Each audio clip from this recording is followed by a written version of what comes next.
Mario is back, but this time without having to save princesses or face his arch-enemy Bowser. Take your friends out on the golf course or play all by yourself in this slightly crazy variant of golf. The question is this a game that is Nintendo's latest sports game, a clear birdie or a disappointed double bogey? Let's find out in this review of Mario Golf Super Rush.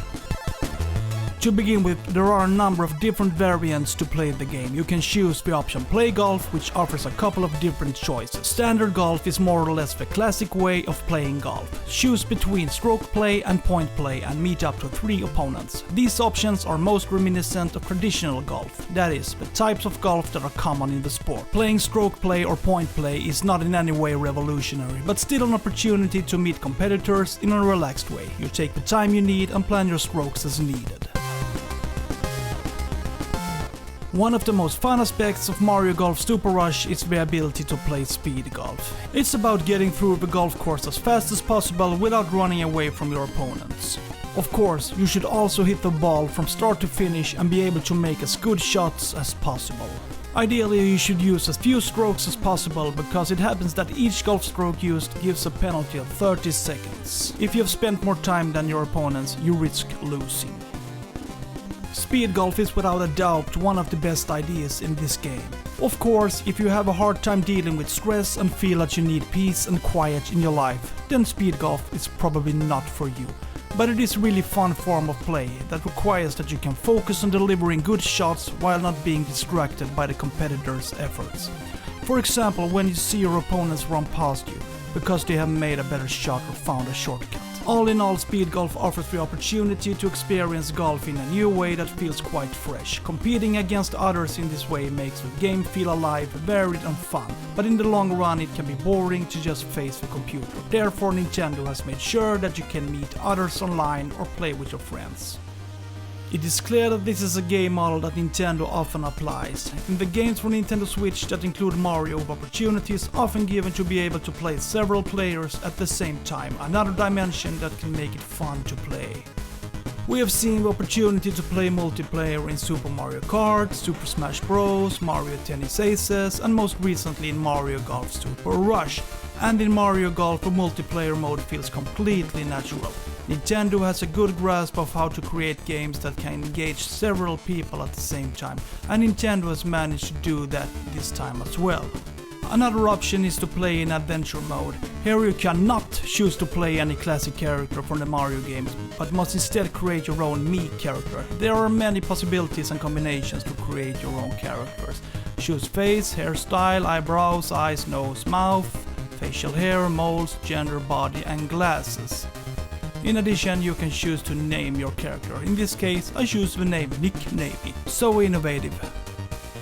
Somehow I always think these guys tend to look a little scary, a little uncanny valley. I do not know why, but they feel a little uncomfortable. Okay, we are now ready to start playing, and let me say that the Venture mode offers both some exciting and nice elements, but also a lot of things that could have been done a lot better. Firstly, the story is among the poorest that the game has to offer. In large parts of the game, basically nothing interesting happens until you reach the last third of the game. But instead of focusing on the somewhat incomprehensibly weak story, there are other aspects that make the adventure mode entertaining. For example, the opportunity to explore new courses, do various side quests and buy new golf equipment and clothing. Also that different characters from the Mario games appear, either as competitors or just to talk a little. In total you can play on 6 different courses, but in the beginning it is only possible to choose to play on 2, Bunny Greens and the Rookie course. The Rookie course serves as an introduction to how to play golf, while Bunny Greens is slightly more challenging. The first 2 golf courses are quite similar to each other and are reminiscent of classic golf courses, but the other 4 are completely unique. After you have finished at Bunny Greens, you go on to Rich Rock Lake, where you more or less play in the middle of the mountains. In addition to avoiding the mountains, you have to hit the ball past rolling rocks and take advantage of tornadoes that are along the course. Tornadoes are used to shoot the ball from one plateau to another. The reason why this is needed is the new game style that is completely unique to Rich Rock Lake, namely cross-country golf. Here the freedom is great, because you play on an open golf course and you choose your own path. The challenge lies in having a certain number of strokes to complete the entire golf course. As the holes are scattered and on different plateaus, you must carefully plan in which order to play the holes. If you choose the wrong path and don't complete the course within certain number of strokes, it's game over. Cross-country golf is actually a pretty fun golf game because you have to be quite strategic and think through how you play. The only problem is that it feels like Nintendo was pretty lazy with this game form. You can only play cross-country golf on Rich Rock Lake, then it's over. Would have been fun if cross-country golf were available in more variants and in different environments.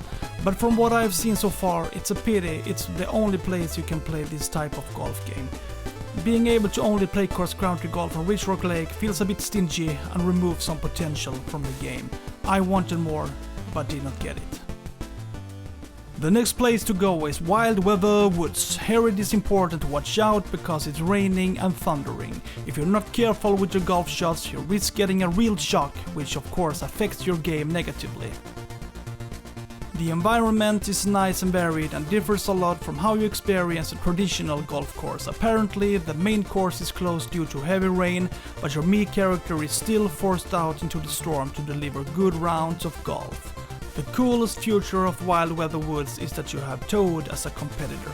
He is a bit tricky to beat, and you may need to know the golf course well to have a good chance of winning. I think the Wild Weather Woods contributes something unique and adds some color to the game, a fun course that offers good challenges. Next up is Balmy Dunes, an oasis in the middle of the desert where golf seems to be more important than water. Well, to be honest, water is an important parameter to consider when playing a round of golf in the desert. Your task will be to complete the golf course on time, but instead of using a timer, you must complete the task before the water in your body runs out. Just like on the other courses, a number of well-known figures appear. Say hi to Pokey! It is extremely long and it is best to avoid the golf ball getting too close. Be sure to aim sideways or make sure you can shoot higher than Pokey's height, otherwise you may end up in trouble. The last golf course is of course no surprise. It is located in the Bowser Highlands. You play a couple of holes on a snow-covered golf course, then a couple of holes near Bowser's castle. And before you know it, you're done with adventure mode. I'm not going to reveal how the story unfolds, but I did not find it particularly interesting. The fact is that it feels like adventure mode works like a long tutorial. You get the opportunity to learn different game techniques, be able to buy new equipment and play on various golf courses. It feels like it's not the adventure in adventure mode that makes the game good, but everything else makes the game better. For example, I recommend doing as many side quests as possible, not only to get more experience points, but also because they are often quite entertaining. The opportunity to play golf in many different ways, practice putting, aim and hit circles, practice golf in the rain, and so on. As I mentioned earlier, there is the opportunity to play on 6 different golf courses. The golf courses are a vital part of the game, but I wish Nintendo had created more. It feels a bit super rushed. Also that they had made the game a little bigger, which could have contributed to not putting the game on the shelf after a while. Mario Golf Super Rush is definitely not a bad game, but a DLC with more courses and new challenges would definitely do the game more justice.